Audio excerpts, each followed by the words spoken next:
2, 3. Can you hear me?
Reverend Ralph Henderson will lead us in prayer.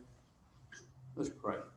Father, we thank you for the blessings of this day. We thank you for the privilege to be here tonight to conduct the business of the Lee County Board of Education.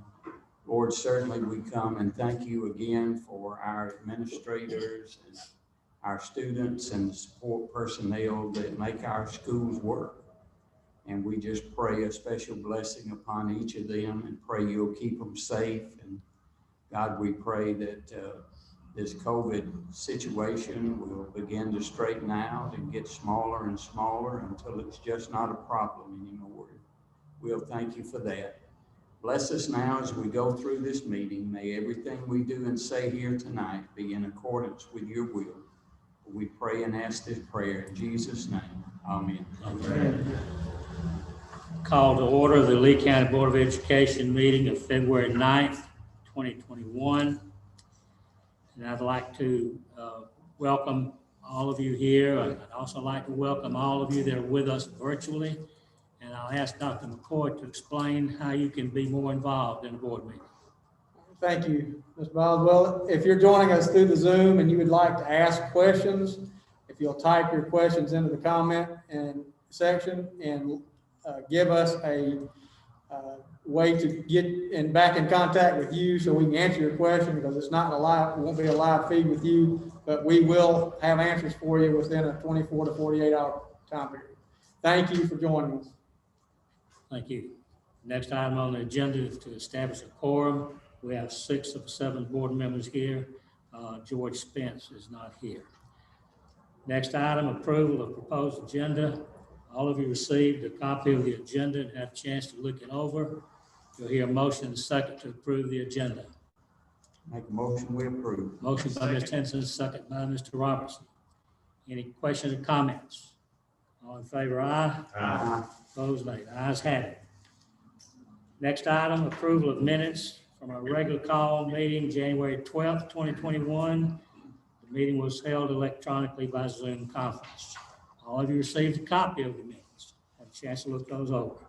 You'll hear a motion and a second that we approve the minutes. So moved. So moved by Mr. Patterson, second by Mr. Keel. Questions, comments about the minutes?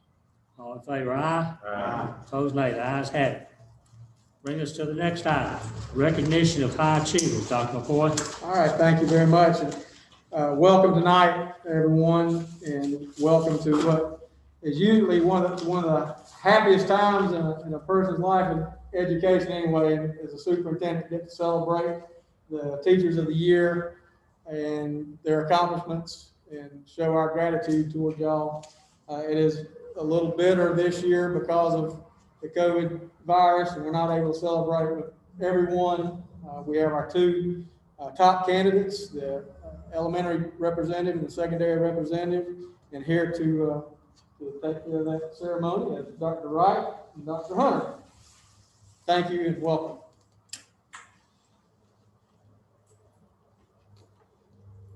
Good evening. Good evening. On behalf of the elementary portion or side of our Lee County Board of Education, I'd like to introduce to you Miss Susan Norton from South Smith Station. Miss Norton and Mr. Henderson, in your prayer, you mentioned people that makes the school work. That is this person at South Smith Station. Miss Norton, Miss Smith, we're here tonight to tell you Miss Norton is one of those people that just gets the job done. She's a champion for children. I can tell you in observations and evaluations, I'll slide in the media center to write those up, and I've had the privilege on many occasions to hear Miss Norton's lessons, and she's just amazing. She loves kids, and she runs about as good a media center, and she's an advocate for kids and for teachers. She's super supportive of our mission and our goals, and I couldn't be more proud to introduce Ms. Susan Norton as our Elementary Teacher of the Year from South Smith Station.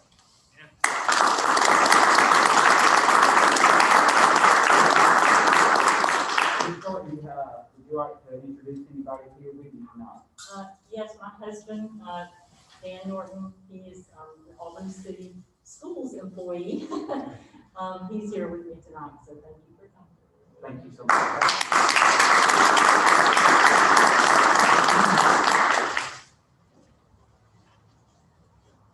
Good evening, Dr. McCoy, board members, guests that are here with us, and also guests that are joining us via Zoom. It is my pleasure and honor tonight to introduce and welcome Mr. David Schenk. David is a history teacher at Beulah High School, and prior to serving in his current role, he also served our country in the United States Army. Mr. Schenk has emerged himself as a leader at Beulah High School. He is one of those teachers that takes a pride in integrating technology. That's one of the things that makes him very unique and respected by his peers. And another item that I feel is worth pointing out, he makes learning fun. Mr. Samp's not afraid to dress up in costume and come to class in character to get a history lesson across. So he is also very respected by his students. So it is my honor to introduce Mr. Samp, present him with the plaque for the Secondary Teacher of the Year. Present that to you.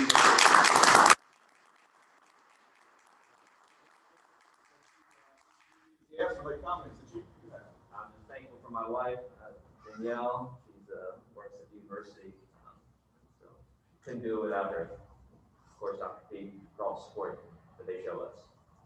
Thank you very much. Absolutely.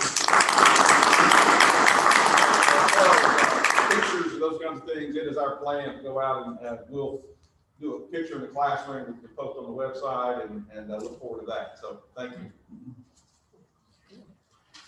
Y'all are welcome to stay or welcome to exit at your convenience or whatever y'all want to do. Just, I don't blame you.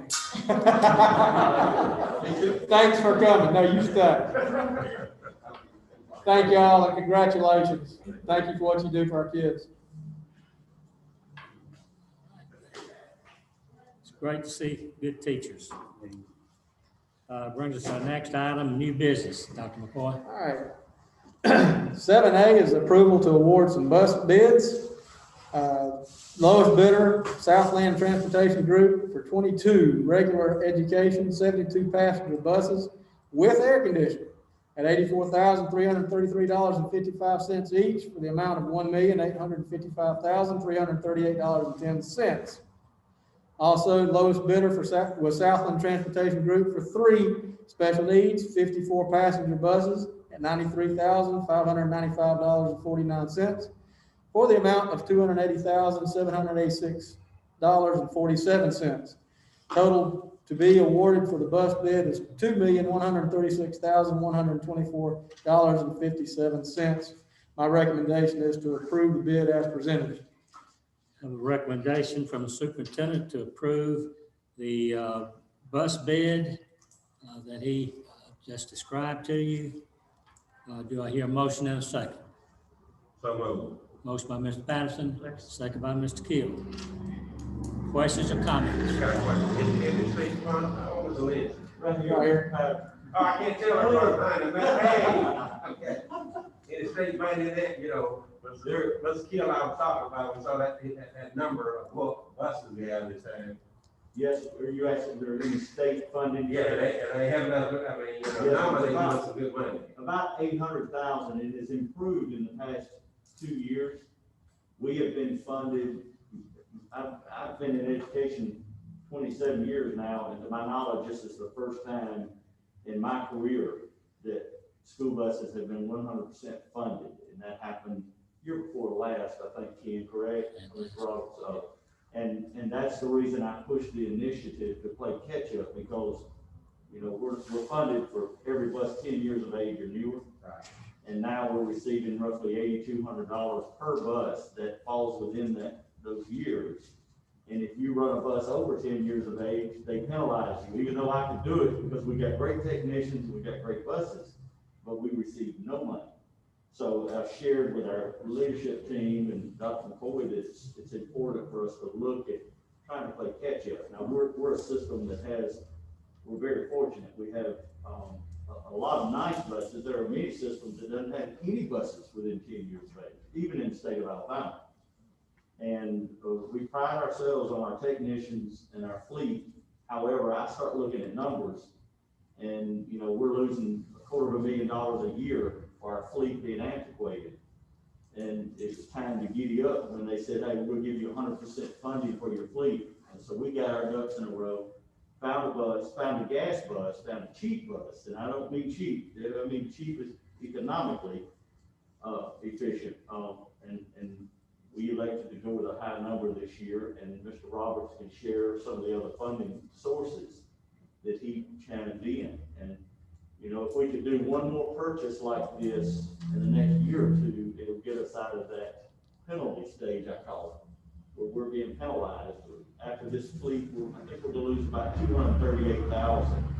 But bear in mind, you know, that's 3 buses. You know, it sounds like a big penalty, but when you're looking at 25 here being over $2 million. So we do have state money. It was a little over 800,000 in fleet renewal. And the rest was some other funds that he could share.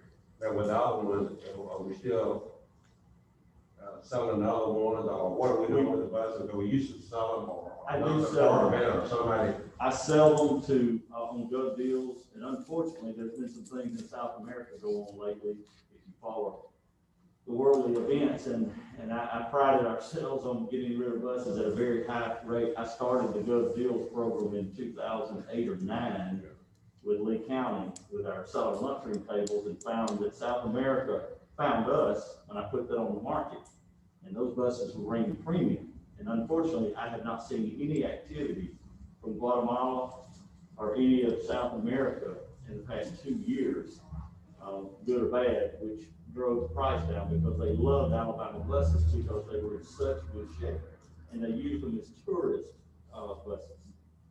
So I think things are falling apart. But we're going to put them on the market. Okay. Okay. We have a motion and a second on the floor to approve the bus bid. All in favor, aye? Aye. Opposed, nay. The ayes have it. All right, brings us to the next item, 7B, Dr. McCoy. All right, 7B, we have a presentation from ABM, Don McPherson and company. It's a facility enhancement program that I've been interested in for many years. I actually tried to get this group in Georgia and kept getting some hiccups, but it is an outstanding way to help pay for some HVAC renovations and other renovations, and possibly some other things that we might want to look at. And I'm gonna let Don introduce his 2 guys with him and let him do his presentation. Thank you. Don, thank you for being here. I'm the other Dr. Mack. Okay, my whole life. There's only one Dr. Mack here now. That's why I'm the other. You're the main. But I like it when he says Dr. Mack done a good job. It makes me feel good even though I didn't do that. Oh, yeah, that's not me. Okay. But it's either Coach Mack, Mr. Mack, or Dr. Mack through my life, because nobody can say or pronounce them in person except family members and English teachers. I have with me Rick, I'm a retired superintendent. I was superintendent for 5 years in Coffee County. And before that, I was assistant superintendent for years in Coleman County up in North Alabama. Rick Higginbotham, superintendent, retired superintendent from Georgia. And he's one of our regional managers. And Ray Jordan, superintendent from South Georgia. So North Georgia and South Georgia. Where's that going? So we're glad. Thank you for having us. They're good guys. Thank God. Now, I'm very familiar with Lee County because I did my practice teaching in Smith Station High School, okay? And I found out very first about Smith Station High School and the fact about slow time and fast time. Because the first time I said, PTO meeting, it's 8 o'clock fast time, 7 o'clock slow time, I'm like, what's that? And of course, I was told that. And you all know, as a practicing teacher, Dr. Matt and Dr. Wright will tell you that one of the biggest issues with practicing teachers is not the content per se, but sometimes the student engagement or sometimes just hard to get a hold of that. I had one student at Smith Station, he gave me a hard time, and his friends gave me a hard time. And then I had to stop with my cohorts to get some caffeine that morning for breakfast, and of all the people, when I pulled out the car I hit, was that young man. I never had another problem with discipline the rest of my time at Smith Station. I guess they thought I was crazy enough that I might hit somebody, but. So I always think of very fond memories of Smith Station. So we're here today. I'm an old math teacher. Ray's an old math teacher. Rick, he's taught science. There was one dumb question in our class. It's the question you don't ask. So anytime you have a question, ask it, please do, okay? And if you want to wait till afterwards, that's fine too. But we'll go relatively quick because your time is valuable and we appreciate it. So we'll get started. Ms. Vanna.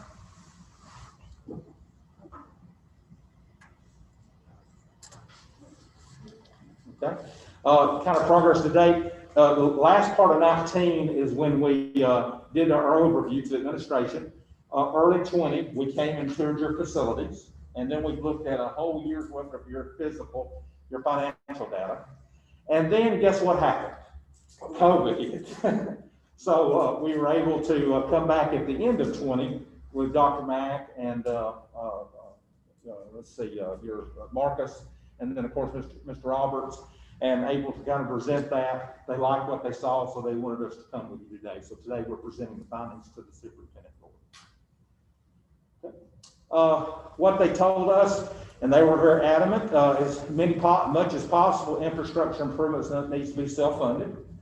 And as we looked at your district, not only Marcus told this, but we saw it. Your district is a mix of old and new and is aging without immediate fix available. You've got a lot of people working hard, but you've got a lot of opportunities. You don't have any centralized HVAC control. Obviously, if you have an issue, it affects the core issue of helping children in schools. Your HVAC equipment is a blend of various systems, some new and some operating well past its useful life. Okay, you got some that y'all have done a phenomenal job keeping it running. And obviously, HVAC controls would aid in the energy management, would be beneficial. Okay, man. What we did, a picture's worth 1,000 words. We just did a cross section of your schools. If you look, you've got different actual, control systems. You got the old on the bottom left, and we had several. I just took one, the old Mercury one. But if you can look close enough, and this is in one day's time, there was a range of anywhere from 60 to like 80 degrees as far as that goes. So it was quite a big difference. So I have copies for y'all later. Okay? And then of course you look, you have a lot of opportunities for upgrade for lights to LED. These are all T8s and T12s. Not only are they dim, but they're also very expensive to use. Okay? HVAC, again, could have put you several pictures up, but if you can tell, you have a lot of opportunities to grow there for positive things there. Okay? And then of course, water conservation, roof issues, which y'all already know about that. Issues with your cafeteria. If you see all the paper towels and that's not slamming your staff, it's letting you know that we have a way to make that more efficient with hand dryers and things like that. And then if you look to the left, you see those doors right there? You see that gap between those doors? If you can slide a dollar bill through that gap, you slide multiple dollars every day. You're letting air in and out. And that means air you have to heat, not to cool. Okay? And of course, the overview, what we'd like to look at is savings across the district, HVAC upgrades, high efficiency LED, building automation controls, water conservation, electric hand dryers. Again, that's a little bit more electricity, but it saves on two things. It saves on paper towels, and every guy, as you well know, they like to wad it up and try to be Michael Jordan and get the toilet. And then you flush it and you have what? Plumbing problems. And then of course, obviously, building envelope, we look at IT management, and then we look at ventilation upgrades to control humidity. By reducing the amount of outside air, that means that less air you have to heat and cool. And also with that, one of the things we do now, and we've been doing it for a long time, but we first did it, something called global plasma systems. It's called GPS, not the global position, but global plasma. And what it does, it ionizes those molecules in the air. Now, we did this for years. We're all coaches. And, you know, you ever walk in, you smell a locker room or something like that.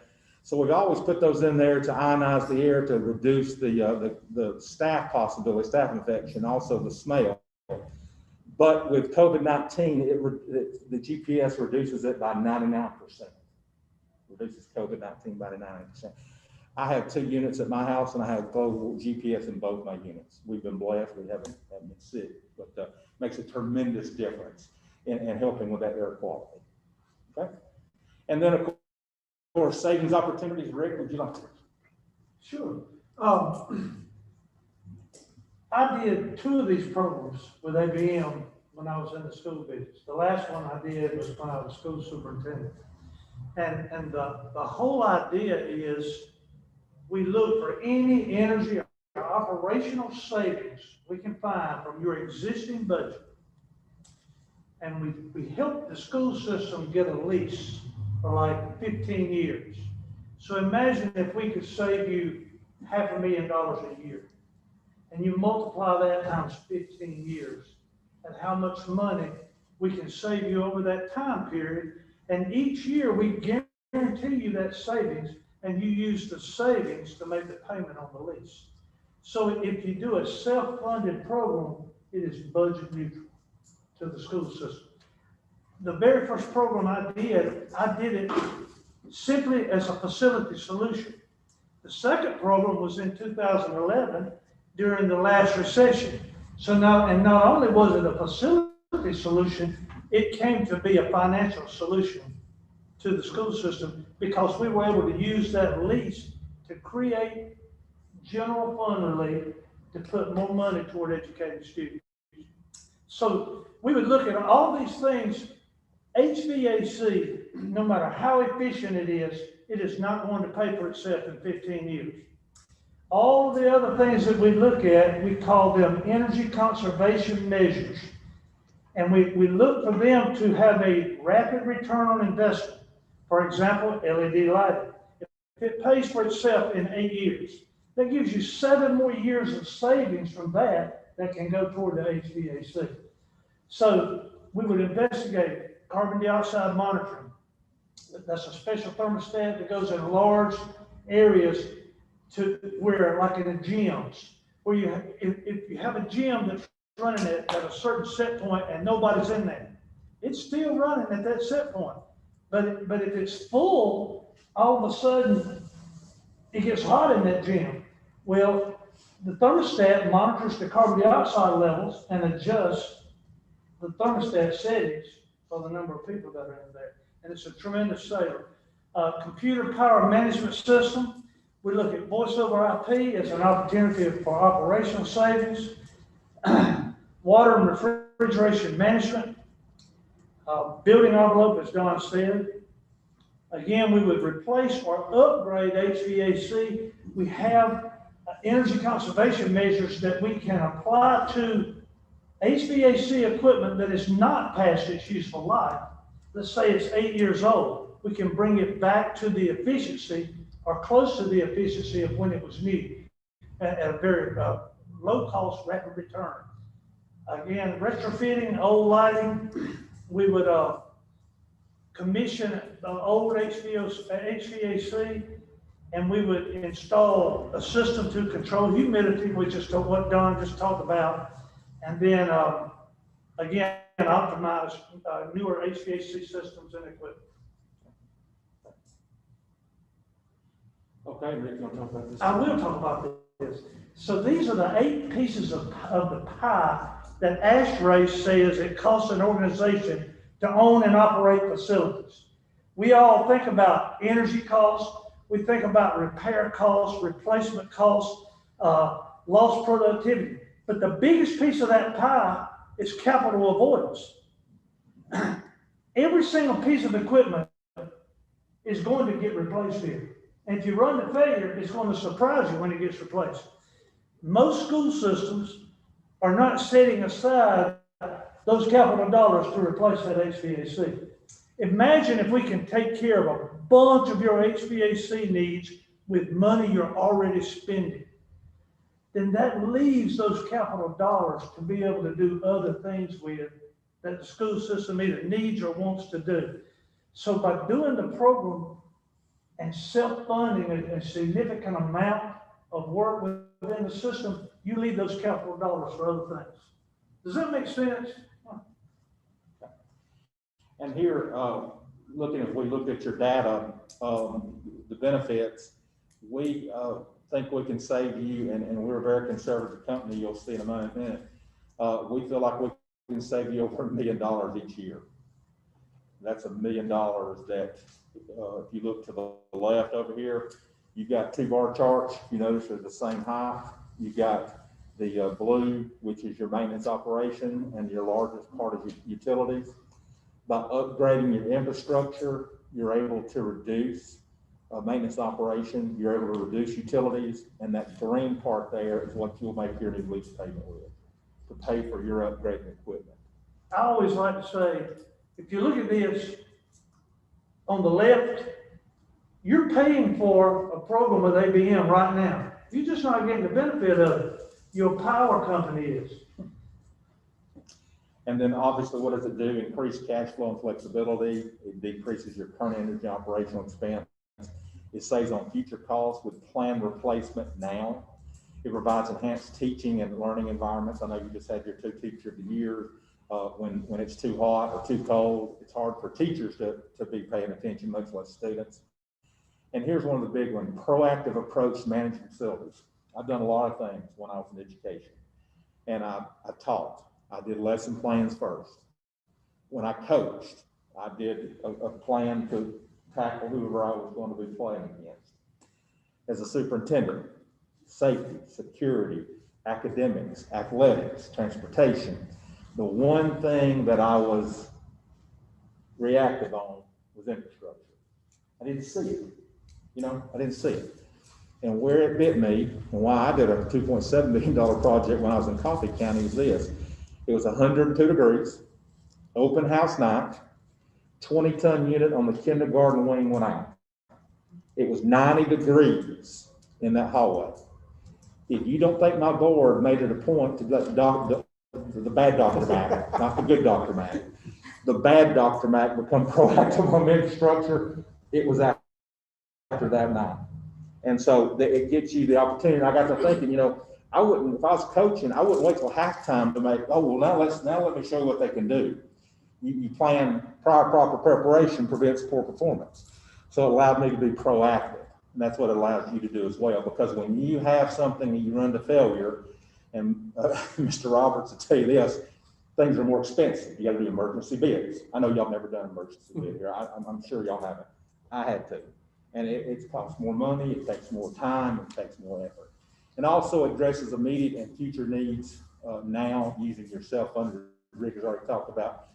And then every single year we analyze, and if you don't make that $1 million we save, then we make you whole.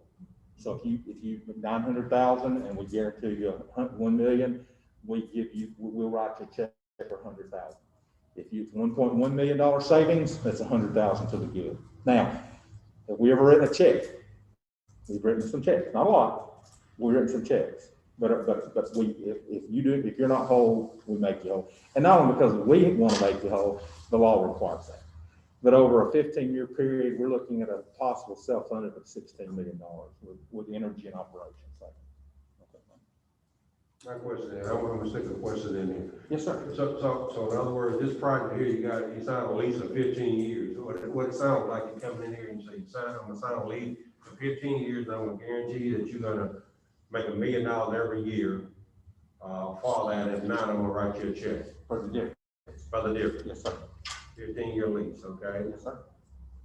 Capital. Yes, sir. Yeah, I understand. I just want to be sure. I'm writing these little notes down, though. You say guarantee, and No. being 15 years, I've seen some leases, but I ain't seen them that long. Well, actually, the law says up to 20 years of useful life. Okay. So we have some people that do roofs. We have some people that we put in turf football fields. There's some other things in addition to energy that's an operational savings. Okay. So that's where the law says up to 20 years of useful life. Okay, the reason I asked that question, when we did this before, I think Boswell probably the only person that was on the, no? Were you on the board when the energy thing flew somewhere? David McCain. Okay, all right, and I remember on that time, I don't know, did we make, we not no longer with them, you know, but did we save money, or if we did, we would have. We saved money, but it, again, over a period of time, it fizzled. Yeah, that's what I was We running. went back to like we are right now. Yeah, I was talking about 1 in 15 years, sound like, you know. Yes, sir. Well, years ago, they used to be 10, but as the cost of things and you know, the That's energy, like, that's what I brought up. probably right. The energy rates, you know, energy rates never go up, right? Okay, I'm smiling. Okay. But so they go up. So yeah, as equipment goes up, most of the time it's 15 years. The only time we really recommend 20 is you got a tremendous amount of HVAC needs, or you're doing roofs and things of that nature that has a 20-year lifespan. But most times it's 15. Does ABM do all this, or do you contract it out?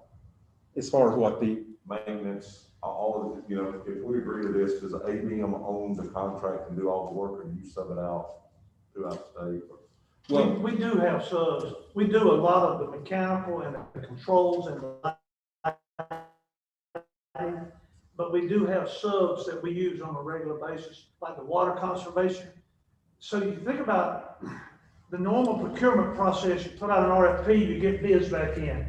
And many times you go with low cost because that's what we can afford. The beauty of this is you put out an RFQ, any ESCO can respond to it. Whoever you choose, if you choose us, we're going to look at the life cycle cost of equipment. Because of the fact we're going to guarantee that savings for 15 years, and there's no upfront cost to the district. So we're going to look at the most energy efficient yet cost effective equipment. It gives school systems a way to put in better quality stuff up front instead of it, because there is no upfront cost to it.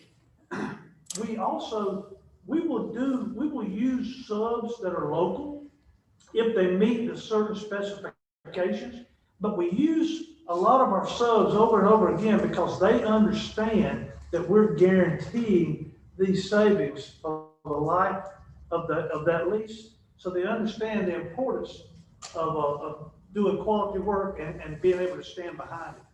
What kind of service level agreement do you have for, I've got an emergency, technician going out to Kenworth, if you don't own that service, I've got to subcontract that out, what kind of service level agreement do you have?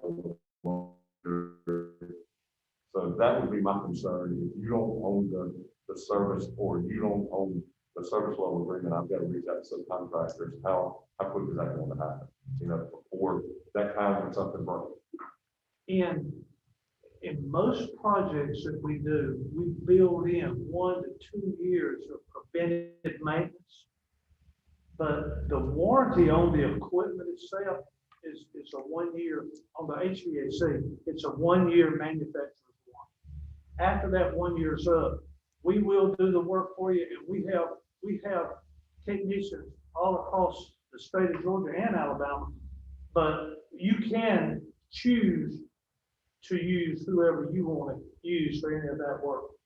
If there's failure of the equipment or some type of repair that needs to be done, after the warranty is up, it would be out of pocket from the school system. All right, but what you trying to act, of course, you act with Thompson then, I mean, if the elementary department had something happen, who do you call in order to get it done, you know? So we would be, the school system would be responsible for break fix. So basically, you're trying to come in and maintain the fleet of the HVAC and different things. And then after the warranty period, we're responsible for that, correct? You would be responsible for any repairs, but we have skin in the game for 15 years. So I did my first program in 2001. In year 5, I had a bunch of lights that went out. I picked up the phone and called ABM. They came and replaced those lights in the ballast at no cost to me. Every year, we would do 2 care calls and we do an audit and make sure that you have the energy savings. So we don't just come in, it's not like a bill of goods where we come in, do all this work and walk out the door. We have a 15-year relationship. Our controls guys and our installation people build a relationship with your people where if you have a control issue, you can call Jeff Purcell, who is our control guy, from anywhere. He can pull up your controls. I called him so many times that he could fix something remotely, or he would walk my HVAC guys, my maintenance guys, through the need. If there was an issue we couldn't fix, we actually had ABM send a truck to us. So if we buy whatever units you suggest through ABM, 3 years down the road, they tear up, that cuts into our $1 million guarantee. Is that in the cost of what you guarantee us to sell? Is that deduct from that $1 million savings? No, it's not an insurance policy. It's not a guarantee that the equipment's going to last. It's a guarantee of the savings on the energy usage is going to be reduced. That's a really good question, because I've had people that had that in their minds, that it was like an insurance policy, that we were going to guarantee that the equipment was going to never fail over 50.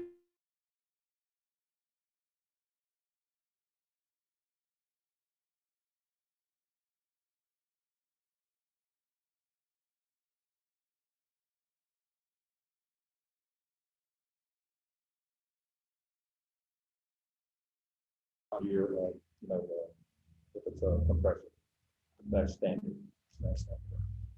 Great question. Let me Yes, sir. shut this down to the top if I can, the way I understand this. Our savings will be from energy.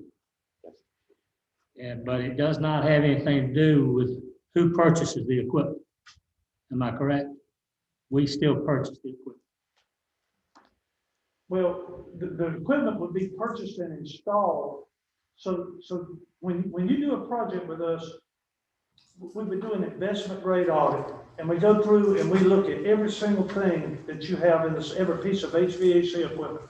We come back with a self-funded program, but we will look at anything you ask us to look at. And we come back with a comprehensive program. And then we co-author the final solution. So, Dr. McCoy and his team would decide exactly what they wanted to recommend to the board, and then that would be presented to the board for approval. Then a finance company would be involved. So the board would approve the scope, and then we would have to get the project financed. When the financing is approved, the money goes into escrow, and then we would go into construction. During the construction period, we pull down, just like on a home loan, we would pull down. When the construction is over, we have a final walkthrough, and when the administration deems that everything was done in the contract, then we would get a letter of completion and get our final payment. So we make our money during the construction. So the purchase of the equipment and all of that would be done just like you were building a house and had your money put in escrow. Well, we are able to do all the business. I understand. Yeah, Then you make your first payment 1 year after construction is complete.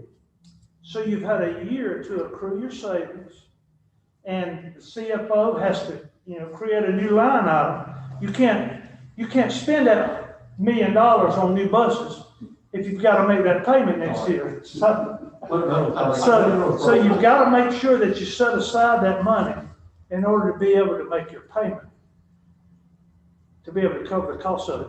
But the beauty of it is you can purchase a tremendous, y'all could do $16 million worth of work right now with money that you're already spending. And you were talking about earlier, if the school system does the normal procurement process and you bid out schools and you get HVAC equipment put in, 1 year later, all that HVAC is out of warranty and the people that put it in are gone. We have a guarantee of that energy savings for 15 years, so we are a partner for a long period of time. And we've done multiple phases in a lot of school systems where, like in Madison County, Georgia, back in October, we just did phase 5 with them. And we used it, I won't go into it now, but we used that to generate $3 million worth of general fund relief for them for the next 2 years. So we've had long-term relationships with a bunch of school systems where we become their partner in the HVAC, the infrastructure aspect. But I'd like to answer your question too, but Mr. Thompson, is it? Tom, Tom, I apologize. May I ask, I apologize. Mr. T, how about that? Okay, Dr. Mack, Mr. T. Just for example, because when Dr. Mack or Marcus or Mr. Roberts calls us, you're not calling that's how the weather is where we're at.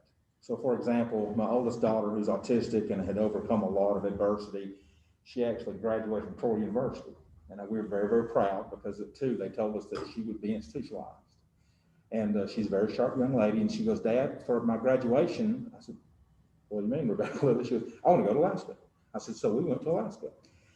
We're whitewater rafting and we're in a little alcove and my chest starts vibrating. And I pull it out and it's one of our K-12 customers in Mobile County. And they said, hey, Don, I need help. Well, I said, as soon as I get down these rapids, I will call you back. The next day we had somebody down in Mobile helping them. Because when you call, you're not calling to ask how the weather is, you need help. So we're here for the long haul from that particular point. We go the extra mile from that standpoint. Now, as Rick was talking about different phases, example, Boaz here, we did a project with Boaz City Schools, and at the time it was a 10-year project because it was back in 2004. And we saved them money every single year. Now, we're a conservative company in the fact that we guaranteed 265. We thought it'd be about 307. It was actually 331. So if we really think we're going to save you X plus Y, but we guarantee you X. We got a buffer. The reason I use this example is that we just did a second phase of Boaz. So we're about to get our numbers for this coming year on how much we saved in this year. So we've done multiple phases, not only in other states but also in Alabama. All right, I got one more question I want to know with now. You said something about when you were talking, you said something about 1 year later. It sounded like I got money in the bank first, before I even pay you. I got $1 million. You're gonna give me $1 million up front. It's gonna be in reserve, sitting over here. And then we're gonna start the next year based on what you said. And that's what I mean, so another. I'm not gonna give it to you. Well, you're gonna save it. Well, same thing. You're gonna guarantee me if it don't, you're gonna guarantee. Exactly. Exactly. You are going to save $1 million out of your existing budget that you're spending right now. And over that 1 year period after construction, then you should have that money in hand to be able to make that payment. So in a way, it's like we're giving it to you, but it's from your existing budget, the savings. And if you don't save it, we write you a check. Almost every job we've done, though, it's just like that. Any savings you have above the guarantee, it's just general fund relief. Who determines if we save that much? Is it Mr. Roberts? Well, Mr. Roberts, we also analyze it. You can actually hire a third party to do it as well. So it's totally up to you on how, as far as that goes, and then you would analyze that, and then we could make that determination. That's a really good question. We have a measurement and verification department who monitors your energy usage. Well, to be honest, I would trust him. He's representing me. Yeah. Okay, so I want to hear from him, we saved $1 million. Yes. Not somebody from your company that says, oh yeah, you saved $1 million. When every year, we have energy engineers that look at your utility bills throughout the year, and they do an audit every year. We bring that audit and we come sit down with him, and we look at, let's say the base year, the energy engineers during the IGA, during the investment grade audit, are going to look at 3 years previous. And they're going to come up with a base year that is 12 months with the least extreme temperatures. 12 consecutive months, and that'll be your base year. And what we'll do is, let's say you do a program, and we're looking at February of 2022. We're looking at the status there. Well, we'll go back, and let's say the base year was February of 19. And he'll look at his actual dollars spent compared to this year. And so it's not like we just come and throw it at you, say, yeah, you saved all this money. We actually sit down and go through it with the CFO and the superintendent to make sure that they're satisfied with what we're bringing back. The first 6 years, I retired in 2013. Went to work for ABM 2 months after I retired. The first 6 years, we never had to write a check. In the back of my mind, I'm thinking, okay, if we ever come up short, are we really going to write a check? Well, in the last 2 years, we've had to write a number of checks. I delivered a check to Oglethorpe County Schools 2 weeks ago for $59,000 because we came up $59,000 short on the guarantee there. And so that really helped me. So that's for the life of the lease, that $1 million guarantee is for the life of the lease. But to answer your question, Mr. Roberts is the sign-off. If I may add something to that, I'll be the first to tell you that I approached it initially with some professional skepticism that I remember 20 years ago looking at some of these projects. But the methodology that they're using takes into account 3 years. And it doesn't necessarily go to the highest power bill year and use that to measure savings. There is all three, they're not necessarily averaged together, but they're all three worked in to determine that basis. We'll discuss that basis, and we'll both have to agree on it to get a good starting point for measuring savings. So there'll be a lot of analysis that goes into that number, but that's what determines everybody's commitment response. And to answer your question, how do you measure that? We actually reduce, we give you we'll actually reduce the amount of kilowatt hours. You run the amount of gallons you use, the amount of cubic feet of gas. So those are actually measurable outcomes that you'll be able to see. Consumption unit savings is what we're really guaranteeing. If everything is run exactly the way it's run right now, we're guaranteeing that we're going to reduce your kilowatt hours, reduce your gallons, reduce things of that nature. I think the thing that's in question here, and to take on his comment, question is, yes, we understand the process. We gained the lease, 15, 16 years, $16 million. We guaranteeing that we save energy of $1 million a year. But I'd like to see if in your successful programs that have completed, what does the data statistics look like of repairs through that and outweigh that? Yeah, you guarantee me you're gonna save me $1 million a year. Sure. I'm gonna take that savings, pay the lease off, we'll be dandy. Right. But any breaks that happen, we will have to pay that. And I'd like to see what that number would look like over the length of a program also, if y'all could. We'll definitely look at that, but I will tell you this, with the equipment that we use, it will be considerably less than what you will on the lowest bidder. So you do the implementation, you purchase the equipment? But we work with your staff, we'll work with Marcus and everyone to say, what do you need here? This is what we see, what do y'all use? And here's the other thing. If you use a particular brand, as long as the SEERs are high enough and meet our qualifications, we'll use that because again, they already know how to work on it. We don't manufacture anything, so we're not pushing. Let me ask you this, so what do you make your Off of construction. Okay. We are the construction manager for the job. That risk. And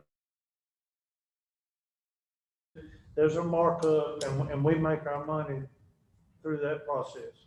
We do a lot of the work ourselves.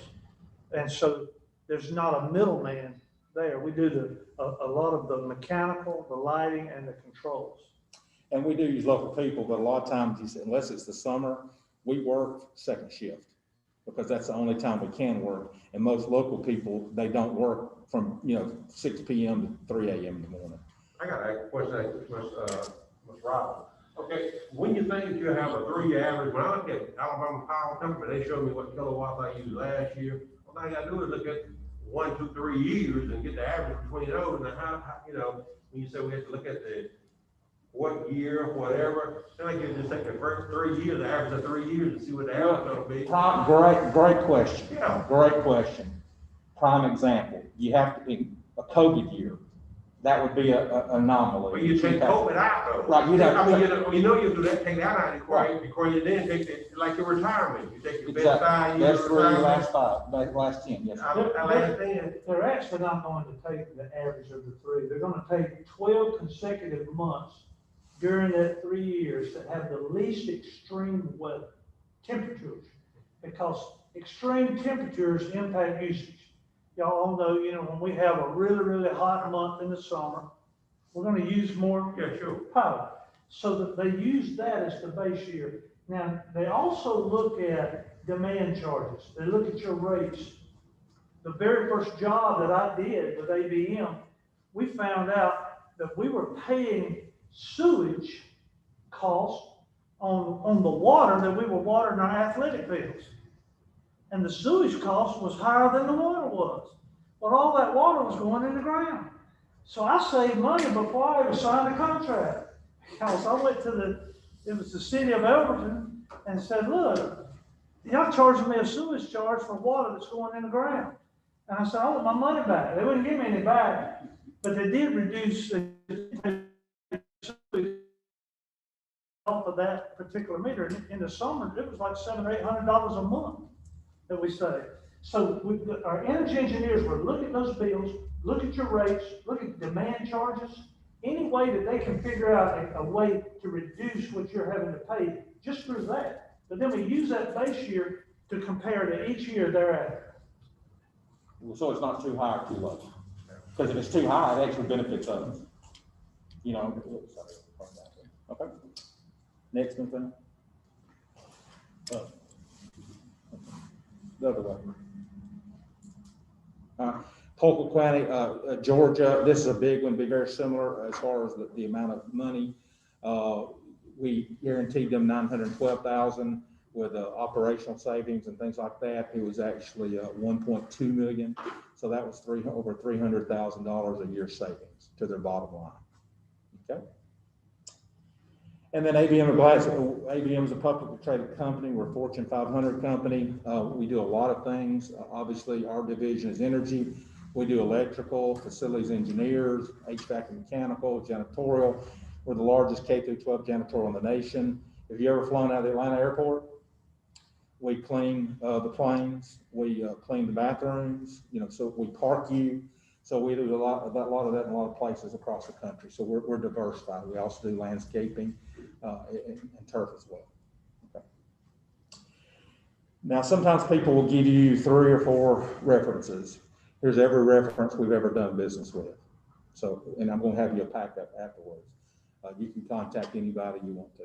So now most everybody will say positive things. There'll be a couple that has an issue or two, but it's how we corrected the issue. But you have a sheet, we'll give you that. Okay, man. And then our key points, obviously, we understand public schools. The only people that ABM hires in this area are retired superintendents. We provide unique and proven solutions, so it'll be specifically to Lee County schools. It'll be specifically to help y'all and work with y'all. And we bring financial solutions to technical needs. How can we take the money you can save and put it towards your infrastructure that you need? And then finally, we're 100% referenceable from the previous page. And then obviously, we always want to continuously give back to the district from the standpoint of being with you, helping you. We help fund things. We also help make donations throughout that period of time. Okay. And then a little action plan. We always like to, as a teacher, we always like to go action plan. You see 18, 19, 20. Obviously, we were supposed to present in January. We got bumped to February. Somebody had COVID, I don't know. But we're glad he's back. But at any rate, what we ask you next would be to release an RFQ. That's request for qualifications. That means anybody in our industry can apply. And at that point in time, at that particular time, say from March through December, you have a large district, so it would take to 6 to 9 months to analyze all your things. We look at every HVAC piece of equipment, every light fixture. We look at every water fixture. We look at building envelope, but we also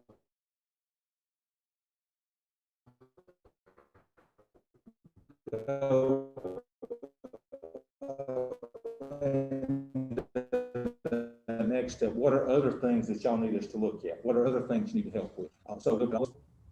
Okay, angulate pursuit. It's if they're running down the sideline, you don't run where they're at, you got to run where they're going. So we not only project out today where you're at, but we project out over the next 3 years. So it basically gives Marcus and all that an actual blueprint. And when we leave you, you'll have every age of every piece of equipment. It's kind of like a PET scan for your district. And you'll be able to actually move forward with that as your basis of what you need help with. So if you were to do that and say, let's say December, we would approve financing, find a vendor, approve it in January. I know 15 years, we've gotten as low as recently 2.04% for 15 years.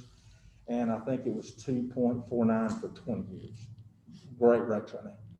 So January, we would do the financing. We begin in February. Then the project would take a little less than a year, close to a year. Then after you finish, the very next month, you'll make your interest payment, and that's part of the lease. That's guaranteed part of the lease. Then you have a whole nother year before you make your first payment, back to $1 million. So if we start with lights and say February, March, you got the money of lights all those months. The HVAC's next, and then it's the building envelope and the water conservation. So you'll have, hopefully, we plan on having an abundance of $1 million before Mr. Roberts has to get approval to write that check. Okay. Y'all have some phenomenal questions. Let me just brag on you. So many times we don't get questions, and I deeply appreciate those questions. I really do. Any other additional questions?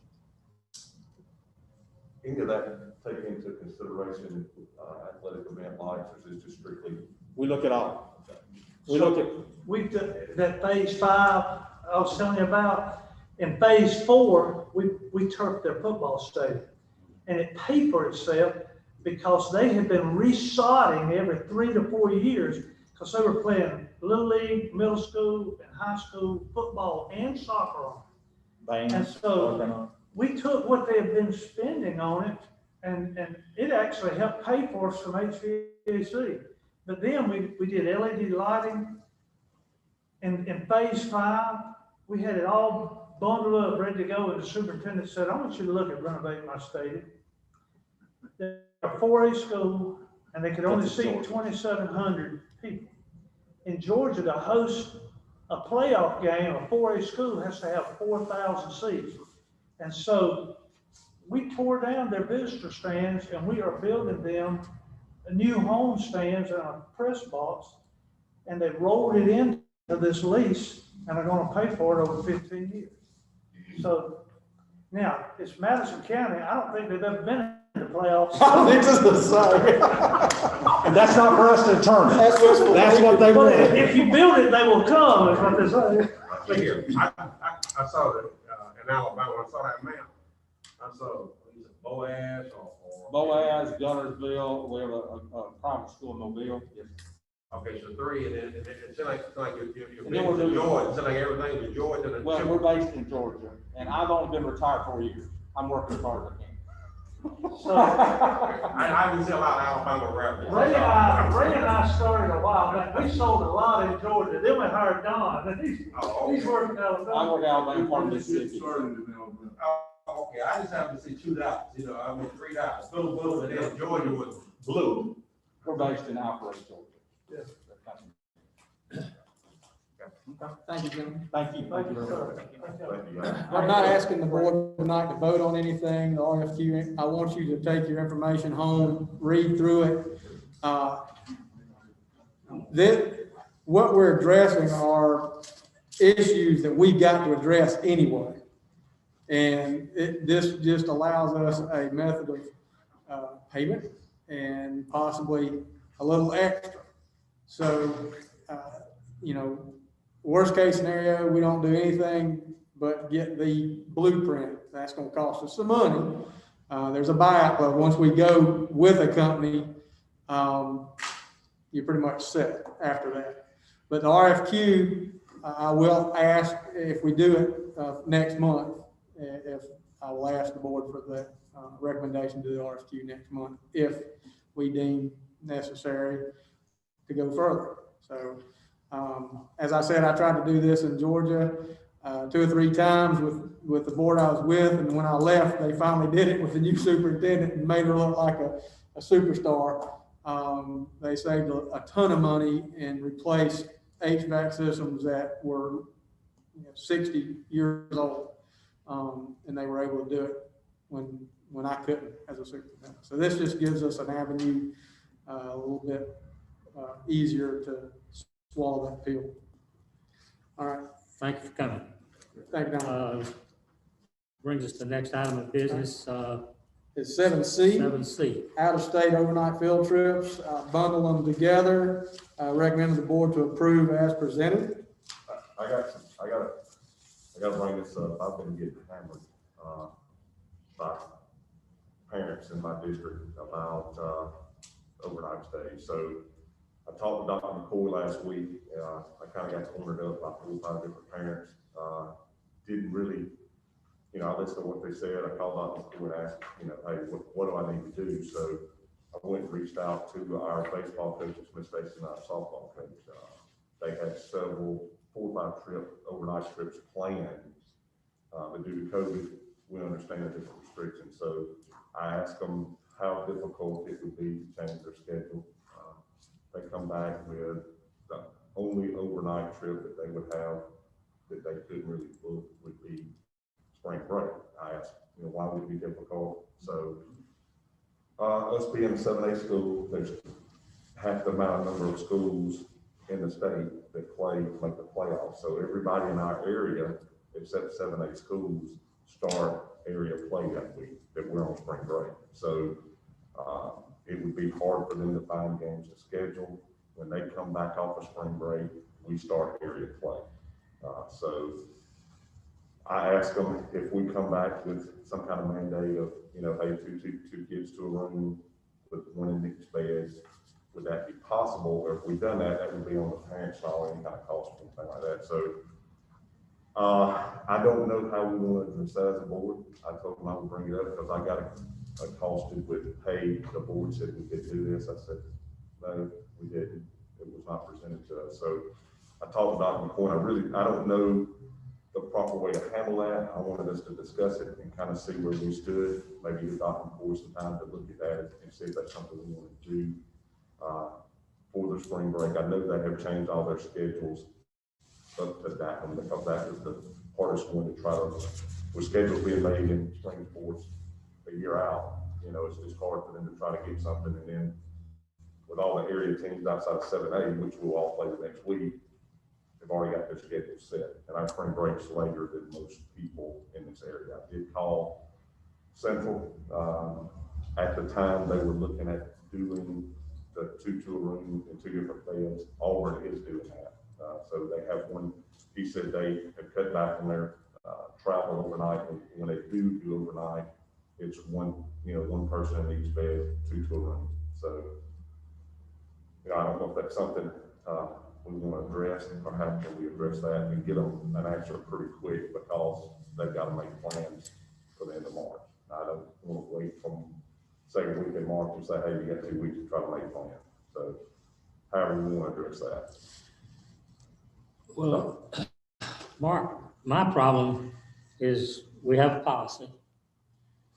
It would be opening of the floodgates for all the schools in the county to start, well, if Smith Station High School does it, then the other schools are gonna wanna do the same thing.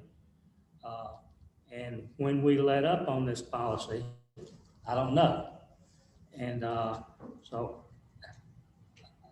I assume, Dr. McCoy, that you've probably had questions and comments about this from the other schools. We have, and right now, we have said if you, we will approve overnight stay for state, the state tournaments and the state championships. And we have that, and we're doing that. You know, we talked with Auburn, we talked with Central. Randy said they were doing the same thing we're doing. They're not allowing it. Auburn was allowing one, I think the spring, their spring break, as what we were told. You know, again, you start making allowances, and it's just that you open up the box. If you're gonna go, the only way I would suggest is one person per room. But I would be going against what I firmly believe and making that recommendation. Yeah, if you ever start for one, you gotta do it for everybody, sir.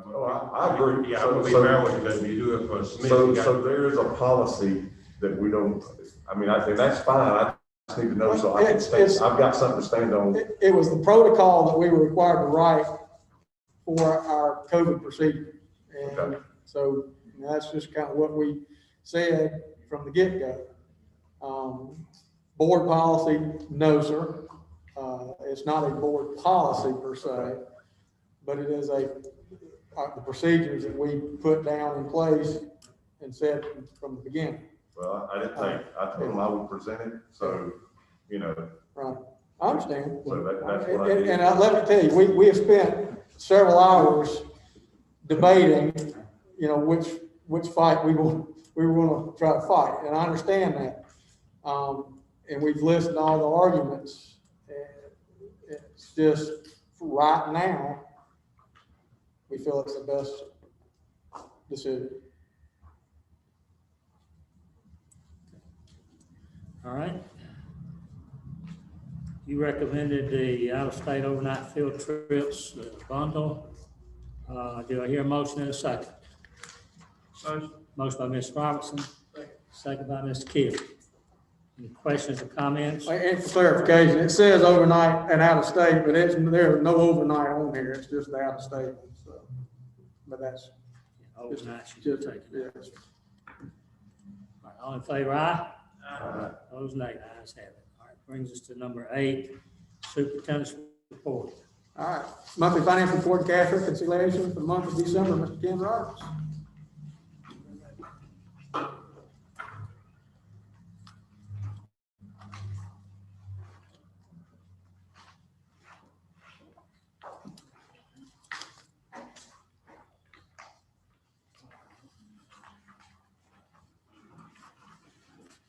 I'm gonna go ahead and assume that, I might get as much time as John Shrewsbury got. But let me do that. I want to give you a sign, once I get about 5 minutes. 5? Don't have to talk too much, I can make up, I'll beg for 5. If you take that long, you'll be by yourself.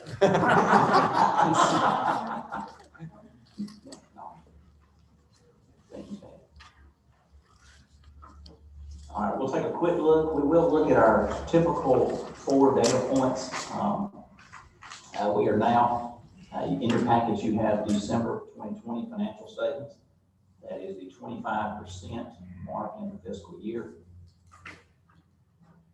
And just to revisit a little bit, going back to the close of the last fiscal year, we were at a point where we had closed the year with a solid fund balance.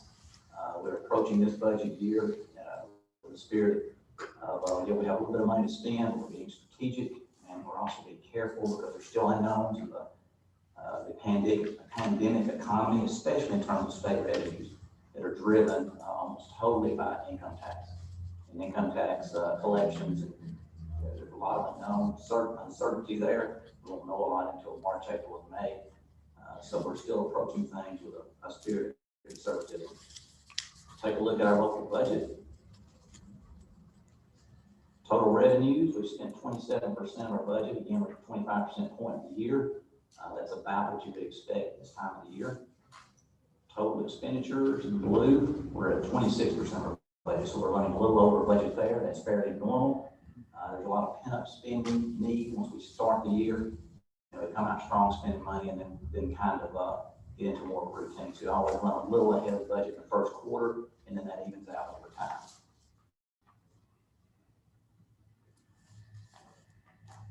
Take a quick look at, compared to last year, we are ahead of last year. Total revenues, we're ahead 7%. That's certainly a good figure there. Most of that is in local revenue. We'll go a little deeper on that in just a minute.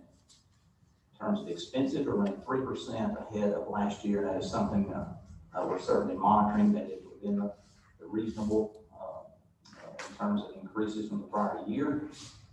Maybe the most important figure is that Purple, we're running $5 million ahead of last year in the general fund in terms of surplus. Most of that is in local revenue. Now, let me remind you, in the first 3 months, we're still impacted by the timing of certain checks. So there's still some variability in the numbers. You know, December is the first month of the fiscal year where we go in depth in the numbers because of that nature of that timing. So a little bit of that is still in play here, but the overall news is good.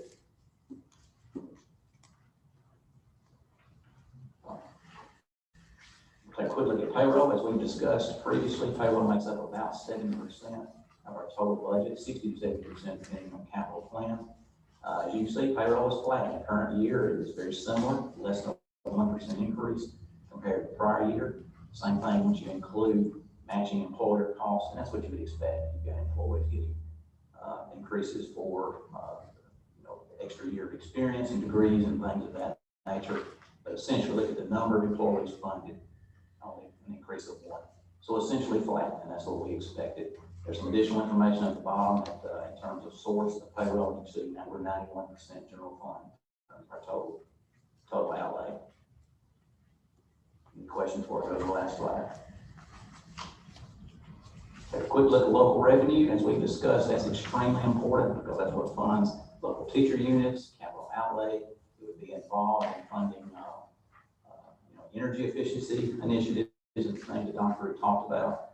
We are doing well. We're running 23% ahead of previous year. But again, I think we're affected a little bit by that timing and the variability of numbers in December. I would invite you to look at the top 3 lines for property tax. The blue is where we're headed. And you can see in the green there, we're running 19 to 31% ahead of last year. That is timing. We get large checks in and around the end of December. Sometimes those checks come in January, sometimes they come in December. So those numbers will eventually go back to that because that's a known number based on assessed values. Maybe the biggest piece that in terms of projecting local revenues or sales tax, we are amazingly resilient in terms of sales tax collections in the pandemic economy. I don't expect us to end up 42%. That's some of that variability we're talking about, but I do think we may be able to meet that 8.5%. And that's in the district now. That's outside the cities of Auburn and Opelika, so that is certainly significant. We budgeted a 5% increase, actually for a 4% increase in local revenue. I actually think we'll beat that, but in terms of conservatism, that is what is in the budget.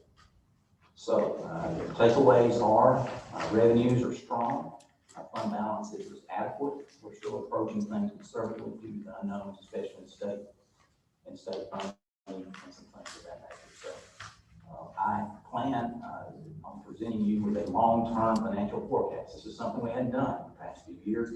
Hopefully next month, if not next month, then the month after that. That particular document will be an input into various other documents, strategic plans, things of that nature, capital analysis, and so forth. I pretty much finished that analysis and it looks good, but I'm fine-tuning some of the assumptions. I'm trying to wait as long as I can in terms of state revenue because that's a big piece. So I will bring that to you. It may just be an FYI, something that you can keep as you move forward. It's also something the rating agencies, the bond rating agencies that set our ratings they want us to have. And I've always kind of argued with them that because of the variability in funding, the volatility in that funding, a 3-year analysis of limited value, that it can give you trends and kind of tell you where you're headed.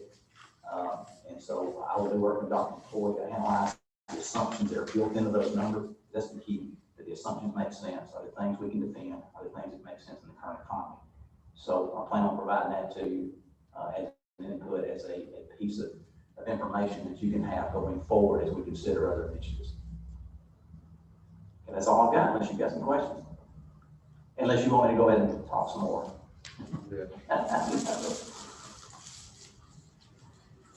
Our recommendation to the board is to approve the monthly financial report and cash reconciliation for the month of December as presented by Mr. Ken Roberts. I have a recommendation from superintendent to approve the monthly financial report and cash reconciliation for the month of December. I hear a motion and a second. So moved. Motion by Mr. Patterson, second by Mr. Keel. Any questions or comments? All in favor, aye? Aye. Opposed, nay. The ayes have it. Next item on the agenda is item 9, Dr. McCoy. Yeah, 8B, informational items there, Lee County School Seclusion Restraint Monthly Report by Ms. Arnett, and the engagement letter for a federal single audit, just for your information. No executive session. Item 9 is human resources and recommendations. I recommend to the board to approve the recommendations as presented. 9A, resignations, retirements. 9B, employment. 9C, transfer, reassignment, supplements. 9D, leaves of absence. 9E, suspension. 9F, termination. 9G, substitute pay rates. I have a recommendation from the superintendent to approve human resources recommendations. Do I hear a motion and a second? Make a motion to approve. Motion by Mr. Henderson, second by Ms. Thomas. Questions, comments? All in favor, aye? Aye. Opposed, nay. The ayes have it. Can you give a COVID update and that's what's going on? And then also how many shots you're taking, you know, for the system, right? As far as school's concerned, with COVID, we're all open right now. Shots, we have 350. We had over 400 that originally signed up for the first shot 3 weeks ago. But there was such a quick turnaround, we weren't expecting to give them our information and get the shot within 3 days. So there was a small group of 50 or 60 that could not go on that particular weekend, and so they had to reschedule. But so roughly 350 got the first shot, and then Saturday we all got our second shot. We had some, and as you know, we took Monday as a virtual learning day just to kind of watch what was going on, and I think we made the right choice there because we had a number of absences. Ranging anywhere from just aches and pains to almost flu-like symptoms for 24 hours to nothing. One of the lucky ones that didn't have any symptoms at all. I know that the educators are back on the list. I don't have that number because they went directly to the hospital sign in, and we didn't help with that sign in process. So that started this week as well. So there's another group in the process with first shots. Things are moving real well with EAMC. Their numbers have been down. I think it's this morning I read they did have 50 hospitalizations in one day yesterday. But I mean, it's just a roller coaster, I think, that we're going to see for a long time. But I do like what I'm seeing with our vaccinations. I do believe that will help. There's no guarantee that it's going to stop it, but at least it will maybe slow it down and let us get back to some normalcy. I went ahead and took, I already took the first one and was waiting, for the second one. And I think I'm in encouraging a lot of people, and I think a lot of people, matter of fact, a lot of people, that I know have thinking that it, and so they didn't believe in it at first, but then, you know, like they made their mind up, and, you know, on that particular one, so that's good. At least maybe we'll get back to some sense of normalcy. Yeah. You know, what this one. I'll go with it. Do you hear a motion we adjourn? So moved. Motion by Ms. Tennyson, second by Ms. Robertson. All in favor, aye? Aye. Opposed, nay. Thank all of you for coming.